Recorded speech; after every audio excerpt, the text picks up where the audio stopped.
10th विज्ञान, chapter है अम्ल, क्षारक एवं लवण। हम अपने चारों ओर हजारों प्रकार के लवणों को देखते हैं। रसायन विज्ञान प्रयोगशाला में भी सैकड़ों लवण प्रयोगशाला में उपस्थित रहते हैं। अम्ल भी रहते हैं और क्षारक भी रहते हैं। पिछले पाठ में हमने ये देखा था कि अम्ल और क्षारकों के क्या गुण होते हैं। पीएच इंडिकेटर की सहायता से, उनके स्वाद के हिसाब से, कुछ धातुओं से क्रिया करके अम्ल हाइड्रोजन गैस निकालते हैं। कार्बोनेट और बाइकार्बोनेट लवणों के प्रति अम्लों की क्रिया आपको बताया था कि कार्बन डाइऑक्साइड गैस निकलती है, जबकि क्षारक नहीं क्रिया करते।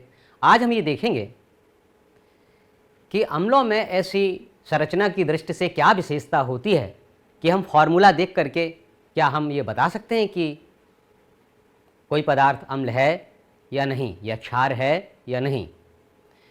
मॉलिक्यूलर स्ट्रक्चर में, आणविक संरचना में ऐसी क्या विशेष बात होती है। तो सामने देखें, कुछ पदार्थ लिखे हुए हैं, HCl, HNO3, H2SO4, acetic acid CH3COOH, ये ग्लूकोज का फॉर्मूला है C6H12O6, और ये एल्कोहल का फॉर्मूला लिखा है C2H5OH।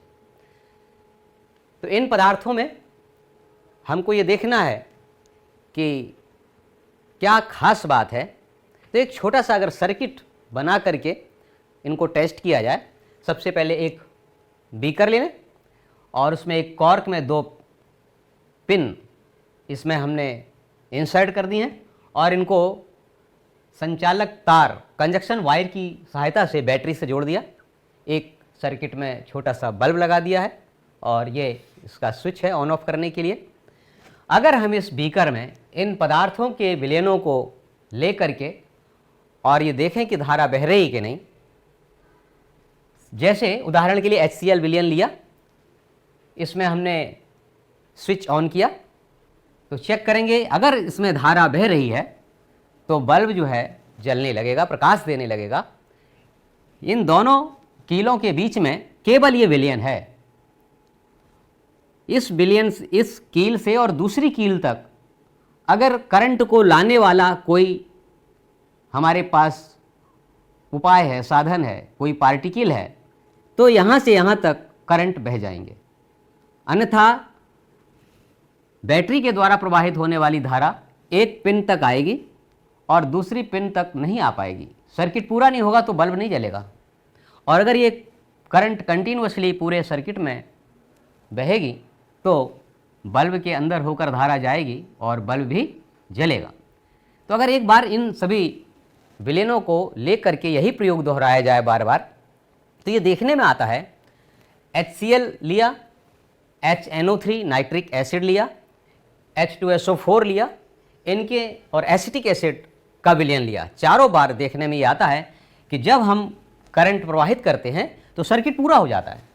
यानी कि यहाँ उन विलयनों में कुछ ऐसे पार्टिकल्स हैं जो एक कील से दूसरी कील तक आ जाते हैं, जबकि ग्लूकोज और एल्कोहल इनका विलयन लेकर के जब यही प्रयोग किया गया तो ये बल्ब नहीं जलता है। उस केस में करंट पूरे इस सर्किट में फ्लो नहीं करती है, अर्थात एक कील से दूसरी कील तक करंट को पहुंचने के लिए कोई माध्यम नहीं मिलता। अभी हम इनमें अगर मॉलिक्यूलर स्ट्रक्चर में देखें तो कोई आपसे पूछा जाए कि कौन सा इसमें एटम ऐसा है जो सभी में कॉमन है, तो आप कह सकते हैं कौन सा कॉमन है इसमें। एक बार सभी पर निगाह डाल करके आप बता सकते हैं। आप सभी लोगों की एक राय होगी कि इन सभी में H जरूर है। हाइड्रोजन परमाणु सभी में दिखाई दे रहा है। हाइड्रोजन परमाणु सभी में दिखाई दे रहा है, तो क्या ये अम्ल हैं? तो इस प्रयोग द्वारा दिखाई देता है कि ग्लूकोज में धारा नहीं बह रही है। एल्कोहल के विलयन को एल्कोहल लेते हैं तो भी धारा नहीं बहती, जबकि बाकी में धारा बह रही है। तो इन सभी में कॉमन क्या है? ये सभी विलयन इस प्रकार से टूट जाते हैं, जैसे कि HCl है, H और Cl में, HNO3, H और NO3 में, H2SO4, H और SO4 में, और एसिटिक एसिड H और एसीटेट आयन में। ये टूट जाते हैं, आयनों में वियोजित हो जाते हैं, और इन्हीं आयनों की वजह से हमारा जब इन विलयनों को लेते हैं तो धारा बहती हुई दिखाई देती है और बल्ब जलता है। अर्थात इनके टूटने से आपसे अगर कहा जाए कौन सा ऐसा कॉमन आयन है, तो स्पष्ट रूप से आंसर होगा कि इनमें सभी में H आयन है। परमाणु सभी में है, लेकिन धारा इन दोनों में नहीं बहती।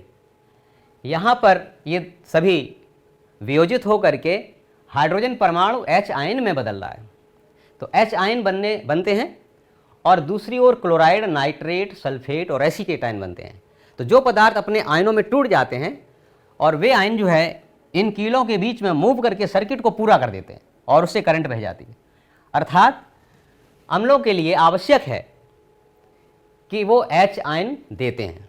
हाइड्रोजन परमाणु तो इनमें भी है, ग्लूकोज में भी है और एल्कोहल में भी है, लेकिन ये H आयन नहीं देते और ये अम्ल नहीं है। अम्ल के होने के लिए आवश्यक है कि वो हाइड्रोजन परमाणु H आयन में बदले। विलयनों में जब इन पदार्थों को लेते हैं तो ये मॉलिक्यूल आयनों में वियोजित हो जाएं। HCl में, HNO3 किसमें, H आयन और नाइट्रेट आयन में। यानी जिन पदार्थों के पानी में घोलने पर हमें H आयन मिलते हैं उनके गुण अम्ल जैसे होते हैं। तो अम्ल के लिए क्या आवश्यक है? अम्ल वह पदार्थ हैं जिनके मॉलिक्यूल में जब अगर पदार्थ को पानी में घोला जाए तो उनका मॉलिक्यूल वियोजित हो जाए, टूट जाए और H आयन देता हो। हाइड्रोजन परमाणु होने के बाद भी ग्लूकोज और एल्कोहल ये H आयन नहीं देते हैं। H आयन नहीं देते हैं इसलिए इनके गुण जो हमने कल पिछले टर्म पर बताए थे कि अम्लों के क्या गुण होते हैं, उन गुणों को चेक करेंगे तो इन दोनों में अम्लीय गुण नहीं पाए जाते। अम्लीय गुण इनमें पाए जाते हैं। और क्या विशेषता है? कौन सा आयन कॉमन है? सभी कौन सा आयन देते हैं? तो यह है H आयन देते हैं। इसी प्रकार से क्षारकों में क्या कॉमन होता है?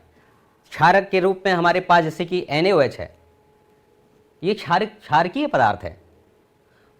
Na+OH आयन, मैग्नीशियम हाइड्रोक्साइड, इसके वियोजन से मैग्नीशियम आयन और OH आयन मिलते हैं। अगर पूछा जाए इन दोनों में कौन सा आयन कॉमन है जिसकी वजह से दोनों बेस हैं, तो दोनों के बेस क्षारक होने का कारण क्या है? तो OH आयन कॉमन है। जलीय विलयनों में जो OH आयन देते हैं वो क्षारक होते हैं, जो H आयन देते हैं वो अम्ल होते हैं। इस प्रकार से ये हम स्पष्ट रूप से देख सकते हैं। अब दूसरी बात, यहां हमने H आयन लिखा है। HCl में एक प्रयोग करके देखेंगे कि ड्राई HCl और HCl विलयन दोनों में क्या अम्लीय गुण हैं या नहीं।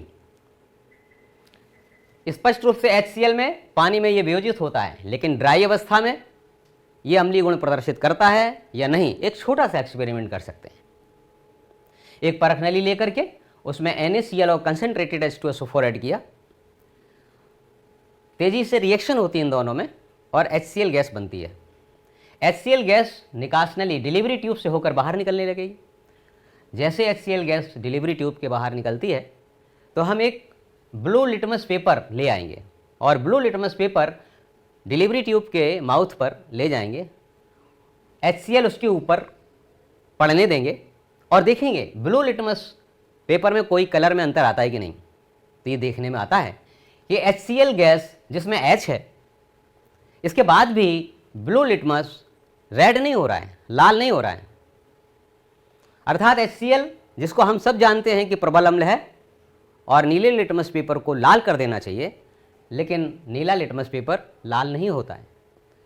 लेकिन अगर लिटमस पेपर को पानी से भिगोकर फिर लेके आएं तो वो नीला लिटमस पेपर, भीगा लिटमस पेपर और HCl उसके ऊपर जाती है तो वो नीला लिटमस पेपर की जो टिप है वो रेड हो जाती है। यानी कि HCl शुष्क, ड्राई, अम्लीय गुण को नहीं प्रदर्शित कर रही है, लेकिन HCl पानी के साथ क्रिया करके जो लिटमस पेपर पर पानी है तो वो अम्लीय गुणों को प्रदर्शित कर रहा है और नीला लिटमस पेपर लाल हो जा रहा है। क्या ऐसा क्यों हुआ? तो HCl एक मॉलिक्यूल है, गैस है ये, ये HCl गैस पानी के साथ H और Cl आयनों में टूट जाती है। हम लोग H आयन को स्वतंत्र रूप से नहीं लिखते हैं, क्योंकि स्वतंत्र रूप से H+ आयन एग्जिस्ट नहीं करता, रह नहीं सकता।